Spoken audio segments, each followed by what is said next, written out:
மாண்புமிகு பேரவைத் தலைவர் அவர்களே, இந்து சமய அறநிலைத்துறைக்கு சொந்தமான புதுக்கோட்டை மாவட்டத்தில் உள்ள பழம்பெரும் தொன்மை வாய்ந்த அன்னவாசல் பேரூராட்சியில் இருக்கக்கூடிய ஒரு சிவன் கோயில், இதேபோல் இலுப்பூர் பேரூராட்சியில் இருக்கக்கூடிய சிவன் கோயில் உபயதாரர்கள்லாம் முடிவு செய்து அதை குடமுழுக்கு நடத்துவதற்கு தேவையான நடவடிக்கை எடுத்து வருகின்றோம். மாண்புமிகு பேரவைத் தலைவர் வாயிலாக துறை அமைச்சரிடம் புனரமைப்புக்கு நிதி ஒதுக்கி தேவையான நடவடிக்கை எடுத்து குடமுழுக்கு நடத்த அரசு முன்வருமா என்பதை அறிய விரும்புகின்றேன். மாண்புமிகு அமைச்சர். மாண்புமிகு பேரவைத் தலைவர் அவர்களே, மாண்புமிகு முதல்வர் அவர்கள் எங்களுக்கு இட்டிருக்கின்ற கட்டளையே இன்னார் இனியவர் என்றல்ல, யார் கேட்டாலும் குடமுழுக்கு, திருப்பணி, திருத்தேர் மற்றும் மரமாத்து பணிகள் எவை இருந்தாலும் உடனடியாக அதை செய்து தர வேண்டும் என்று உத்தரவிட்டதன் அடிப்படையில் அன்பிற்கினிய சட்டப்பேரவை உறுப்பினர் விஜயபாஸ்கர் அவருடைய கோரிக்கை இன்றே இணையாணலை ஆய்வு செய்து எத்தனை நாட்களுக்குள் முடிக்கப்படும் என்பதை நாளைக்கு அவையிலே தெரிவிக்கிறேன் என்பதை பேரவையின் தலைவர் வாயிலாக மாண்புமிகு உறுப்பினருக்கு தெரிவித்துக் கொள்கிறேன். மாண்புமிகு உறுப்பினர் வில்வராதன்.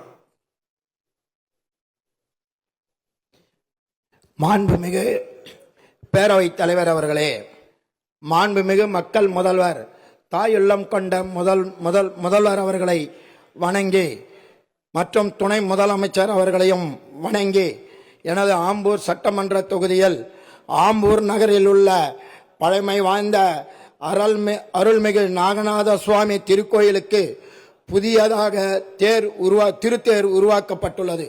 ஒரு மாதத்திற்கு முன்பு அந்த அருள்மிகு நாகநாத சுவாமி திருக்கோயிலுக்கு கும்பாபிஷேகமும் சிறப்பாக நடைபெற்றது. ஆனால் புதியதாக உருவாக்கப்பட்ட திருத்தேருக்கு பாதுகாப்பாக இருக்க திருத்தேர் கொட்டகை அமைத்து தர கோரிக்கை வைத்தேன்.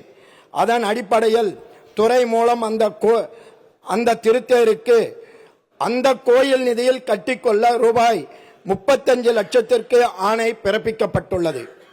ஆனால் அருள்மிகு நாகநாத சுவாமி கோயில் நிதி அந்த அளவிற்கு இல்லை. எனவே அந்த திருத்தேர் பாதுகாப்பாக இருக்க இந்து சமய அறநிலையத்துறை நிதியின் மூலம் திருத்தேர் கொட்டகை கட்டித்தர அமைச்சர் முன்வருவாரா என தங்கள் மூலம் கேட்டு அமர்கிறேன். மாண்புமிகு அமைச்சர் அவர்கள். மாண்புமிகு பேரவைத் தலைவர் அவர்களே, அவர் கோரிய நாகநாத சுவாமி திருக்கோயிலுக்கு திருத்தேருக்குண்டான ரூபாய் 34 லட்சத்தை ஆணையர் பொதுநல நிதியிலிருந்து இன்னும் ஒரு வார காலத்திற்குள் விடுவித்து அந்த பணிகள் மேற்கொள்ளப்படும் என்பதை பேரவையின் தலைவர் வாயிலாக மாண்புமிகு உறுப்பினருக்கு தெரிவித்துக் கொள்வதோடு, சமீபத்தில் நடந்த இந்த திருத்தேர் குறித்த ஒரு அதிசயத்தை இந்த அவையிலே நான் பகிர கடமைப்பட்டிருக்கின்றேன். 1991 ஆண்டு நெல்லையப்பர் திருக்கோயிலுடைய திருத்தேர் தீக்கிரையாக்கப்பட்டது. 91 என்றால் இன்றைய தினம் கணக்கிட்டு பார்த்தால் 35 ஆண்டுகள் ஆகிறது.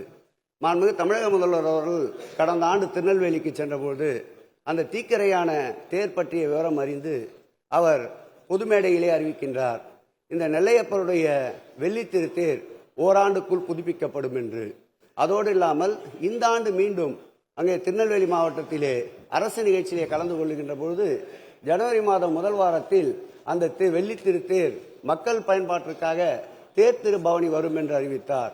சொன்னதை செய்யும் முதல்வர் என்றதற்கு ஒரே ஒரு எடுத்துக்காட்டு என்றால் 35 ஆண்டுகளுக்கு முன்பு தீக்கிரையாக்கப்பட்ட வெள்ளித்தேர் இன்றைக்கு திருவிதி விழா வருகிறது என்றால் தேர்களின் மன்னன் என்று போற்றப்படுகின்ற திராவிட மாடல் ஆட்சியில்தான் என்பதை மாண்புமிகு உறுப்பினருக்கு தெரிவித்துக் கொண்டு 34 லட்சம் ரூபாய் உடனடியாக ஒதுக்கீடு செய்து அந்த திருக்கோயிலுடைய திருத்தேர் ஓட்டத்திற்கு இந்த அரசும் அறநிலைத்துறையும் உதவிடும் என்று பேரவைத் தலைவர் வாயிலாக மாண்புமிகு உறுப்பினருக்கு தெரிவித்துக் கொள்கிறேன்.